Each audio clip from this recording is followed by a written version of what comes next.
Wayfair's Labor Day clearance is here. Right now, score up to 70% off everything home, plus fast shipping on everything right to your door. Shop now through September 2nd at wayfair.com. Wayfair, every style, every home.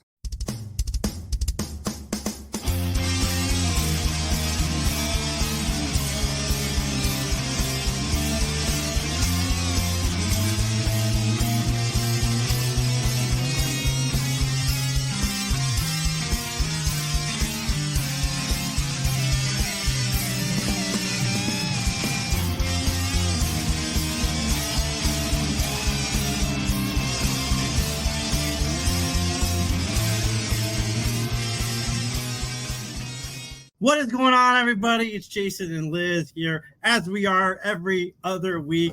How are you doing today, Liz? I'm great. How are you? I'm good. I'm so glad we started this Matlock podcast together and that we are now here to talk about this new Kathy Bates show. I'm just kidding, John. You son of a gun, you! How's everybody doing today? I'm doing all right. Pretty good. Do you guys like grits? I've never had grits. I've never had grits either. I don't like oatmeal. You don't like oatmeal? No. I love oatmeal with some brown sugar and some milk. Lots of brown sugar, though. I need the sugar. So maybe I don't like oatmeal. I just like the sugar. But I also had grits with sugar, and I wasn't a fan. But Jamie loves them. And Jamie and I were together since that video, and she was supposed to make me try a grit, and it never happened. So maybe next time I see her. I'm cool with oatmeal. It's okay. Like, I don't love it. I don't hate it. It's like meh.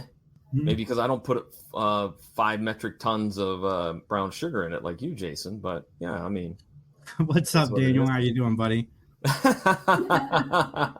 Oh, great! Thanks for the ECW comment there. That was good, Daniel. What a way to start this episode of Mattalk off. Man, it seems like it's been a while since we've done Mattalk through all the wackiness that's happened and holidays and all that jazz. But we're all glad to be back here. And we're doing something a little different. We are going to review season 1 of the new version of Matlock. I think I'm looking forward to it. I want to hear what you two think about it because, Jason, I don't know if we've talked about it because I think that when we started to talk about it, I said, save it for the cast. We've talked about it enough that I know what your overall thoughts on the series are, but we haven't talked about it since it ended. And I can't wait to actually talk about it. One of the things I've said about the new Matlock is Kathy Bates' acting in this show. And the reason I'm bringing this up is going to lead into what I've been watching. Angela Bassett has been bringing it on 911. Like 911 in a lot of ways is like Matlock in the sense that it's a procedural show. And you don't expect to get the level caliber of acting that these people are bringing to these shows. And holy crap, Angela Bassett. Angela Bassett and Kathy Bates, just give them all of the Emmys at the end of the year because they deserve it. It's network television, and the level of performance these ladies are bringing is just exceptional. Well, I can agree with you on Kathy Bates. I've not watched 911, just not something that was in my wheelhouse. But I'll take your word on it that Angela Bassett's a great actress, hands down. I mean, from all the stuff that she's done in her career, she's always been top notch. So I would expect nothing less than her very best for 911. I'm trying this thing that everybody's so hip on is rewatching. I haven't rewatched a show in probably 10 years just because there's so much coming out and I like to stay on top of it. But I'm rewatching The Good Wife. I'm a big Elsbeth fan, and I met Matt Zerke a few weeks ago, and he was super nice to me. And I was like, I need to rewatch The Good Wife. So I am rewatching The Good Wife. I started it at the beginning of last week, and I'm at season 2 now, almost done with season 2. That should tell you guys that I have a problem and I don't really go outside often. But I have managed to watch 2 seasons of The Good Wife and stay caught up on my weekly show. So I don't know what that says about me, but it's been an experience. And the other thing I've been watching, Law & Order Organized Crime. This show moved to streaming, and it's even better than I thought it was before. It's definitely serialized. My mom calls me and goes, why is Law & Order using words? I'm like, Mother, that's how people communicate. They use words. You know, we don't know what people are saying if we use words. And she's like, you know what I mean, the F word. And I'm like, it's a streaming show now. So she's upset that Law & Order now uses the F word, but it fits in the tone because it's organized crime. And we can finally get, gritty with organized crime. I'm here for it. I love the reboot. Not the reboot, but the move.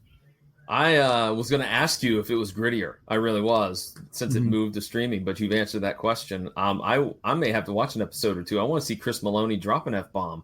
I don't think he has yet. The people around, it's Italian Mob this season. Like, you can start at the beginning of this season and be more or less caught up to what's happening. And I love that the first season was serialized, and that's what I really liked about it. And then it went back to the formulaic Law and Order, but now they're back to super serialized, and I'm here for it. Well, Liz, what are you watching? We're dominating the conversation here. What have you been watching? I'm dominating, yeah. Yeah, let's be honest, you are. That's okay. I watch a lot less than you do. I think I'm caught up or nearly caught up on Will Trent. That is like one of my favorite things on TV right now. It's a good show. Fun. I'm behind just by a week or two, but still slogging through season 3 of Yellow Jackets. You don't like it? It's okay. I like it. It's a lot, and part of me likes that about it. The first season was really, really good, and it's deteriorated a little bit, but I'm still into it. Well, for me, I finished, because I waited till they were all released. I finished The Righteous Gemstones, the 4th and final season. Got to be honest, I think season 4 was good, but it's not as good as the first 3. I know that sounds kind of like wishy-washy, but there was some really funny moments, some great stories, but I feel like seasons 1, 2, and 3 were just a lot tighter than maybe season 4. But from what I understand and from what I was told by James Dumont, who, by the way, is my guest this week on the PVD cast, he played the role of Chad on The Righteous Gemstones. But from what he had kind of relayed to me was that kind of everybody knew that the 4th season had to end it, because it was going to, if not, it was going to end up being Fonzie jumping the shark. And I hate when a series does that. I'd rather a series go out with a bang on top than like fizzle and peter out. I would just I want to go out strong. Guns a-blazing, if you will. Yeah, nobody wants Homicide episode 2 where they jump the shark. First of all, just knock it off. Daniel Snow and I are enjoying our watch of Homicide: Life on the Street, even though it's been temporarily interrupted because, well, of what I was saying. See? Daniel's on top of things. He finished The Sopranos season 1 earlier today, so he's there. I need to watch Righteous Gemstones. Oh, it's good. It's very good. It's very funny. It's very satirical, and it's even got some great drama to it as well. So fantastic. All right. What else been up to? Anything outside of TV? Liz, you just got the new yarn. I do have new yarn. Neoclassical Collection is out and available now. It's based on a local museum. Well, like Rich People Mansion turned museum. I love those. I'm a sucker for those. It was Hyde Hall. Actually, it was the largest private residence built in this country between the Revolution and the Civil War.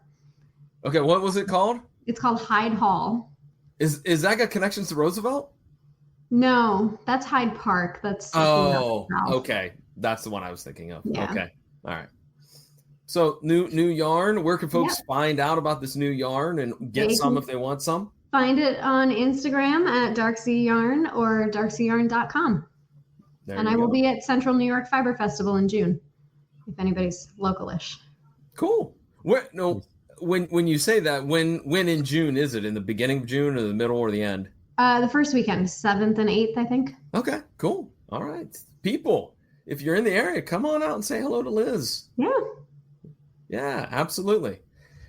Well, you two, shall we go ahead and start talking about Matlock Season 1, starring Kathy Bates? Where do we want to jump into? Do we want to jump into like a few recaps of some of the storylines or what? I got a question. Let's talk about where we were when they first announced it, what our thoughts were. Because when they first announced it, I was like, okay. I wasn't negative, but I was more like, okay, we'll see where this goes.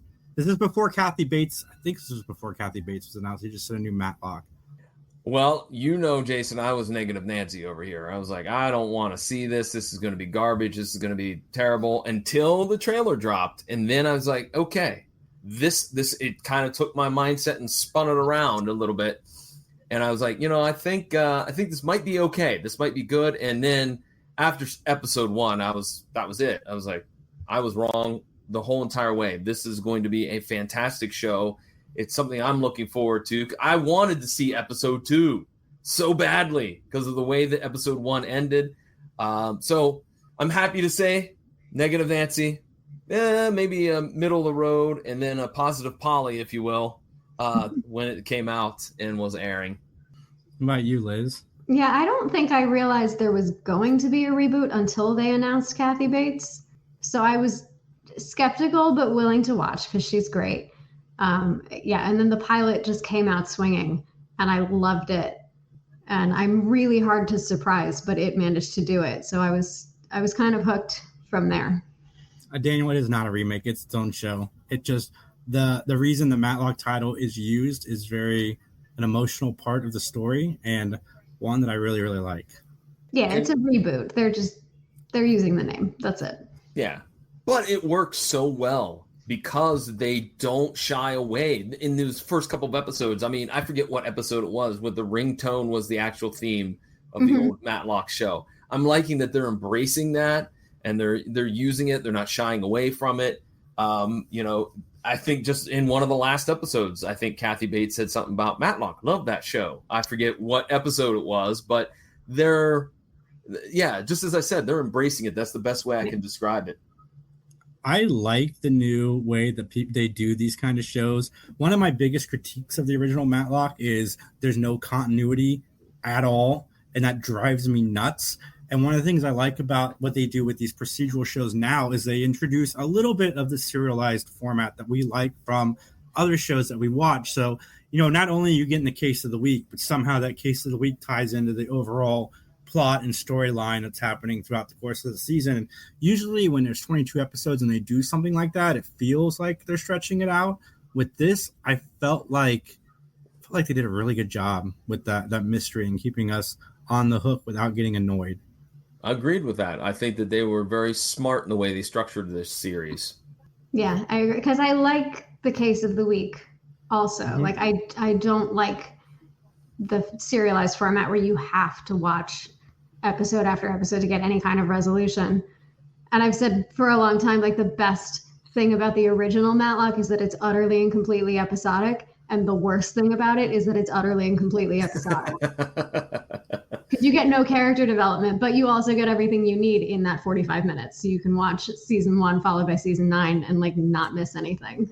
But it's annoying too, because, Matlock is obviously has a girlfriend and then he doesn't, or does he? There's no character development at all. And then he has a girlfriend again. Maybe that's his character development. Matlock's a swinger. Like, maybe that's what they're trying to tell us. Ben Matlock just, likes the ladies. He was ahead of his time because swinging became more popular later. Swinging which way, though? Never mind. I think Matlock visited a few key parties back in the day, if you know what I'm saying. And somehow this better make a YouTube short, by the way, because I think this would be fantastic. This is going to drive the listeners right there to watching our show. Let's talk about that first episode. Let's talk about what everybody and again, ladies and gentlemen, we're going to try not to spoil stuff for you. Okay, we're going to try not.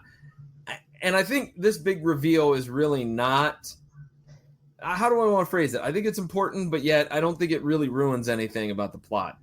And I'm talking about that as the last 10 minutes. The last 10 minutes of the show is amazing. It goes at a complete 180-degree turn from where you think it's going. Mm-hmm. And I literally, this came out of my mouth as I was watching it with my girlfriend. I go, she's Batman. Well, yeah. And, her name, guys, I'm sorry. This show's been out for quite a while, so there's going to be mild spoilers, but you find out that her name, Madeline Matlock, is not her real name. She pulled the name because it was a show that her daughter used to watch to try to be close to her while she was at court. And it's just a way to connect the two. And I really, really like that. One, you find that out in this, and you find out that there's more of what she's doing at the firm, which is investigating who hid key evidence in the trial that could have taken opioids off the market a little bit sooner. And, she's there to find out who did it because, opioids is what ended up taking her daughter. I want to know if this is based on a similar case, because as we know, there's the opioid epidemic has been running rampant for many, many years here in America. And is there kind of like, I know obviously writers borrow from what happens in reality. I wanted to know I kind of want to know how they came up with this concept of using, Brexa, is that the name of the drug, I believe? I mean, this case happened so many times. So, I mean, it's probably pretty obvious. It's one of the reasons Kathy Bates wanted to do it is because of the particular subject matter. Well, can we talk a little bit about maybe episodes we didn't enjoy? Because I will tell you that there's two that I'm like, they were eh. Do you guys have any that you were kind of lukewarm on? Not really. I mean, there's some that I liked less than others, but there's none that I didn't like strongly dislike or have a strong. I can't remember specifics. I feel like because the pilot was so strong, I feel like the next couple after that didn't quite live up to it. And I didn't think they could sustain that going in. So I wasn't surprised. But it did pick up again, I think, in the second half. The two that I didn't like is I didn't like episode 17 when they had the woman that was pregnant. She had to get a divorce in the middle of the night and her husband was this monster. And I just felt like I was like, this seems really kind of silly. Just doesn't seem like if you're talking about, and I know we detract our reality, you know, we let loose and we just go with the flow, but still it's like there was hardly any kind of reality at all within this storyline. I did not like that one. And the other one that I wasn't real fond of was, and it was just because of kind of the way that the portrayal of the characters. Do you guys remember the one where Elijah had the family member that got terminated because she was like, I forget what she did with the truck. She did something with a truck. She loaned it out or something like that. Yeah, that one I didn't dig. I mean, and not the storyline. I thought the storyline was good, but just the way those two actresses portrayed themselves or portrayed their characters, I should say, kind of just was like, I don't remember either episode very well. Really? I mean, that might say something to what you're saying, too. Liz has thoughts. I do remember the truck one because she borrowed it and somebody else stole it. And yeah. It was kind of messy. Yes. And they ended up like copping an attitude and having a big argument with Elijah. And I'm like, this is kind of all over the place. This is a mess. I don't know about this one. I'm also not really sure why Elijah's still there. Like they set him up to be more important than he ultimately was. Mm-hmm. Although when we get to the end of our episode and we talk about what we're looking forward to in season 2, I have some plans for Mr. Elijah. Okay. So I think one of the episodes too that we really got to give props to is the Slam Energy storyline, the energy drink.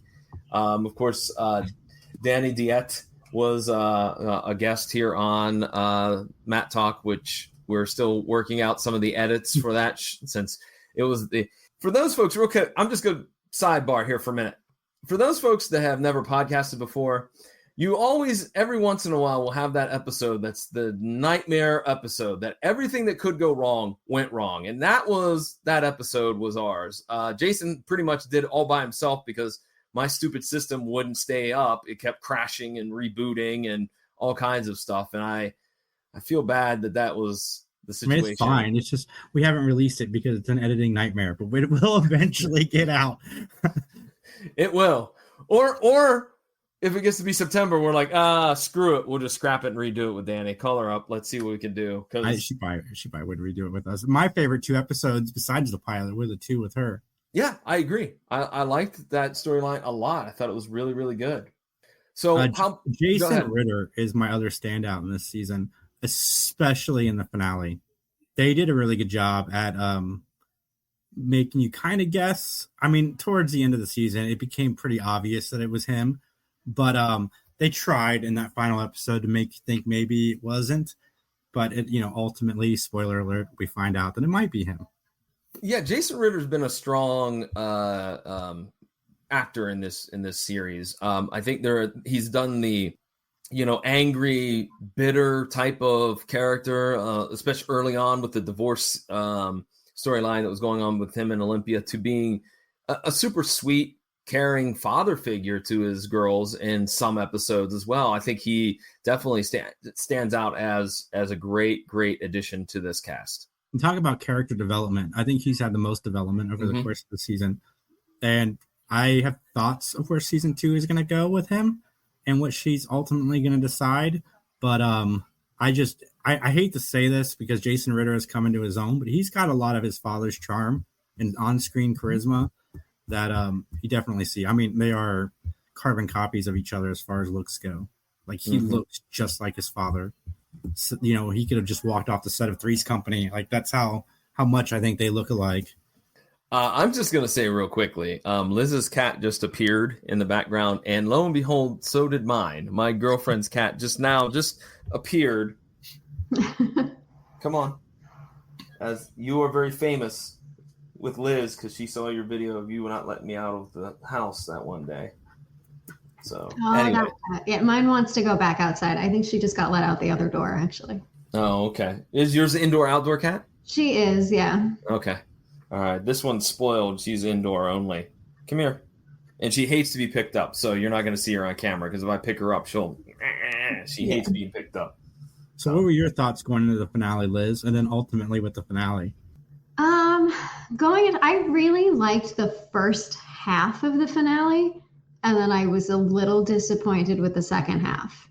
I liked that there was like a tone shift for Maddie. I forget what it is. Edwin says something about like, can't wait to pack up the house and like go home. And I also got really hung up on like they bought that house. How much money do these people have? Well, her daughter didn't have a mother apparently because she was working so much. So I'm sure they have a lot of money. That's where my suspension of disbelief comes in, or I guess falls apart too. Is like if you're that good a lawyer at whatever she was doing that she's able to just erase everything is kind of unbelievable. If you're not looking, where's she from? They're not from where they are now. I think it's San Francisco. Yeah, I mean, you're not really going to know. I mean, unlike the original Matlock where he was, known in London, I don't think that happens in the legal world like here. I don't think you know who these other lawyers are if you're far enough away. Okay, so real quickly, my girlfriend complained about that as well, Luz, is how much money do they have that they can have this gigantic mansion out in the middle of nowhere? And in Westchester, which, like, I know what those property taxes are like. Yeah, I don't know. But you know what? Let's talk about Edwin and Maddie's relationship. What do you guys think about that relationship? I love Edwin. He's my favorite. I love him. I love him in everything he's in. Yeah, I really enjoyed the performances. I enjoyed the fact that they had great chemistry. Like they had great chemistry together for sure.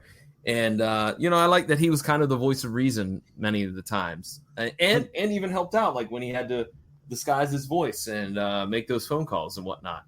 And they real like the issues in their relationship. They were real. Like you could totally relate to what they were going through, and their different perspectives on what happened to their daughter. I thought it handled very, very well. And again, I can't wait to see how that relationship progresses in season 2, knowing that one wants to stay and one does not. Yeah, that was that tone shift that I sort of left off in the middle of the story. She has that voiceover where she like enjoys this and wants to keep doing it. And I thought it was going to pivot more towards the original show and like more towards the murder of the week kind of thing, because she clearly likes solving the cases. I mean, the second half was okay. I hope that's not the real answer to the Wellbrexa case because it seems overly simplistic. I'm sure it'll be a little bit more in depth than that. I think my theories for season 2 is I think she is not going to turn him in. I think she's going to help him make that disappear on the caveat that he helps her bring down his father. And I think that's going to be the trade-off. I have something similar to that because, and I'll just say it right here.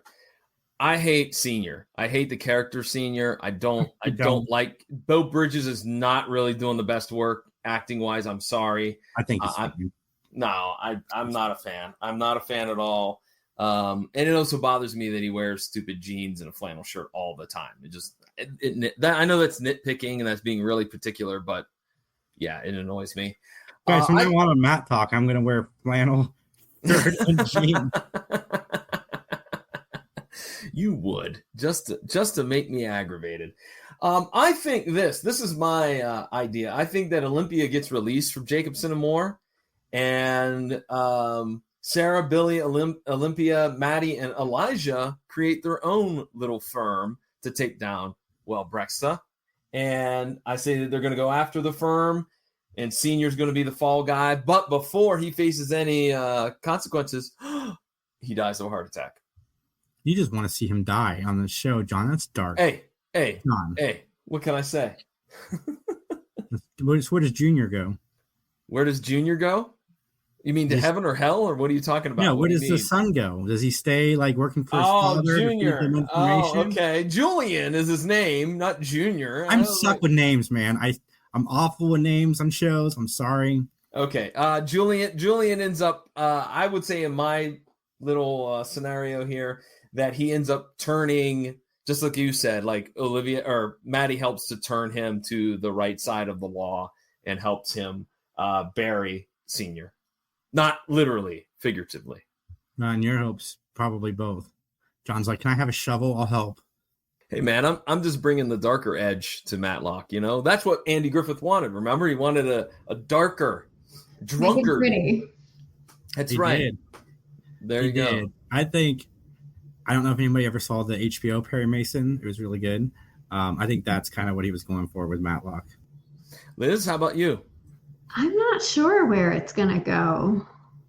I mean, I think you're probably right. If Julian's reasoning for why he did what he did is true, then I could see him like coming around and sticking it to his dad and maybe, becoming a real boy kind of thing.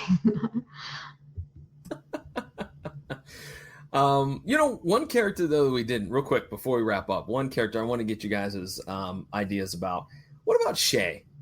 What were your thoughts on that character? Because they talk about how she could always tell the truth, but yet it seemed like she never got it right when she tried to like Vulcan mind meld on someone.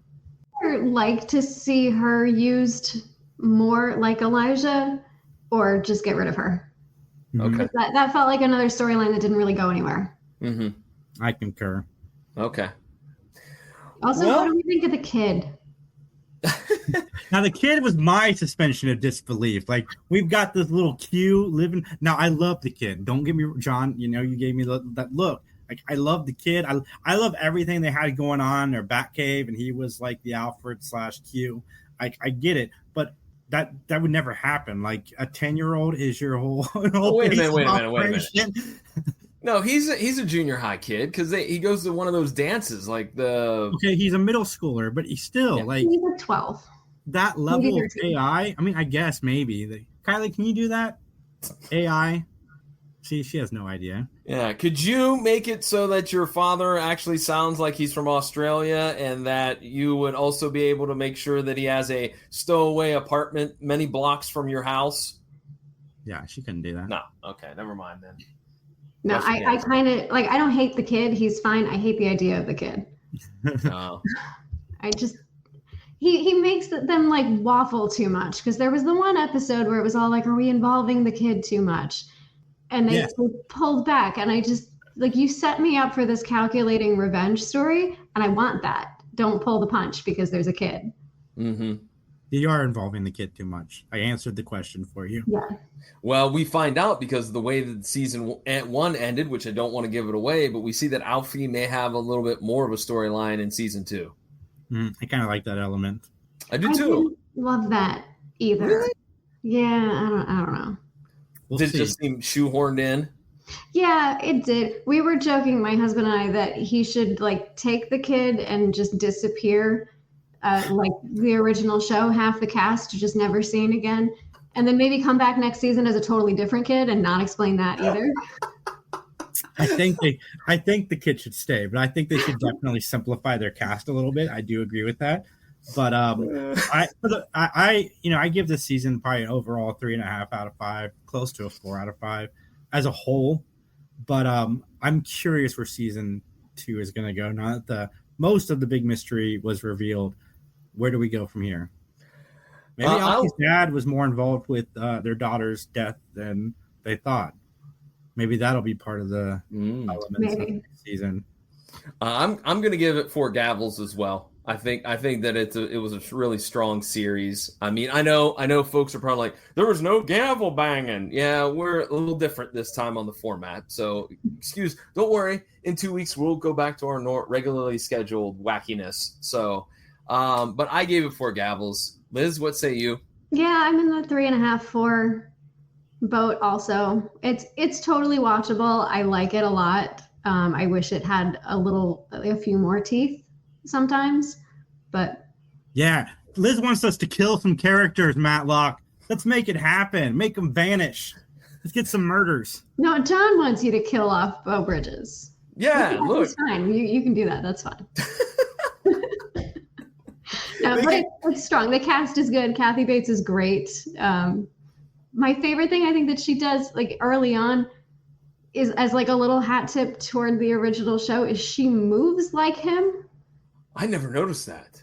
She does it when she's like playing up the little old lady bit, like he does when he's doing the like folksy old man bit, and she does that like short step shuffle after people.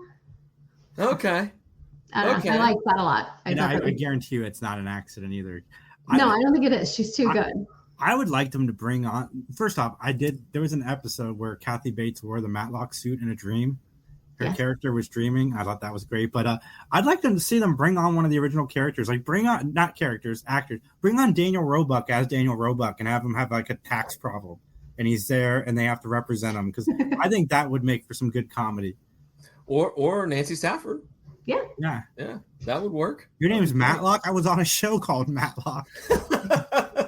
Is this a royalty check from Matlock? All right, well, ladies and gentlemen, we're going to wrap things up here. As I said, it's a little bit of a different format than what we normally do, but we'll be back in 2 weeks with the another great episode of Matlock to discuss, analyze, and whatnot. Liz, you want to go ahead and run down one more time where folks can find you on the internet? You can find me on Instagram at darkseayarn right there, and also darkseayarn.com. And if you're in New York in June, you can find me at the Herkimer County Fairgrounds at Central New York Fiber Festival. All right, Jason, you're playing all the sound effects. Thank you very much. On the weeks that Mattalk is not on, you can find me and Jamie talking television on the Big Binge watch list, which we are going weekly. Don't have an announcement for the date that starts, but that is starting very, very soon. And you guys, 3 Geeks Podcast, we're live Saturdays. We're going to try to get a little bit more appropriate because YouTube will not let us add paid advertising to our show unless we do. So 3 Geeks Podcast might clean up a bit here soon, but we'll see. We'll see. Can you just put in like on radio stations when they play a song that has curse words, put in like weird sounds like "arga" or yeah. You want to edit that for us, John? No, I don't. I have Max is a nightmare to do that too. Listen, as everyone knows from Mattalk, I'm way behind on my editing. I gotta get going on that. But nonetheless, and likewise for me, PVDcast is the my own personal podcasting project. I've already plugged it once, saying that again. James Dumont got a new movie out called Unit 234, starring Don Johnson that he's in. We also talk about the end of The Righteous Gemstones, his philosophy on acting and storytelling, and overall some good old-fashioned movie talk, if you will. So again, available at pvdcast.com or wherever you find great podcasts. And the audio for The Foursome dropped yesterday, guys. So go jump on it. Check it out. It's a lot of fun. Hit that like, subscribe, and I was hoping to never see that again. Sorry. Oh, more time. Oh no.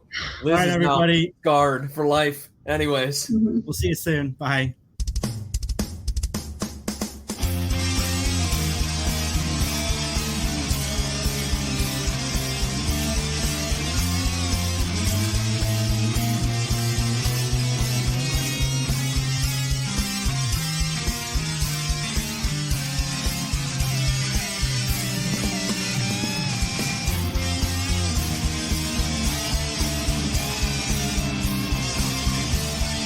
Warning, the following ZipRecruiter radio spot you are about to hear is going to be filled with F-words. When you're hiring, we at ZipRecruiter know you can feel frustrated. Forlorn even. Like your efforts are futile, and you can spend a fortune trying to find fabulous people, only to get flooded with candidates who are just fine. Fortunately, ZipRecruiter figured out how to fix all that. And right now, you can try ZipRecruiter for free at ZipRecruiter.com/zip. With ZipRecruiter, you can forget your frustrations because we find the right people for your roles fast, which is our absolute favorite F word. In fact, 4 out of 5 employers who post on ZipRecruiter get a quality candidate within the first day. Fantastic. So, whether you need to hire 4, 40, or 400 people, get ready to meet first-rate talent. Just go to ZipRecruiter.com/zip to try ZipRecruiter for free. Don't forget, that's ZipRecruiter.com/zip. Finally, that's ZipRecruiter.com/zip.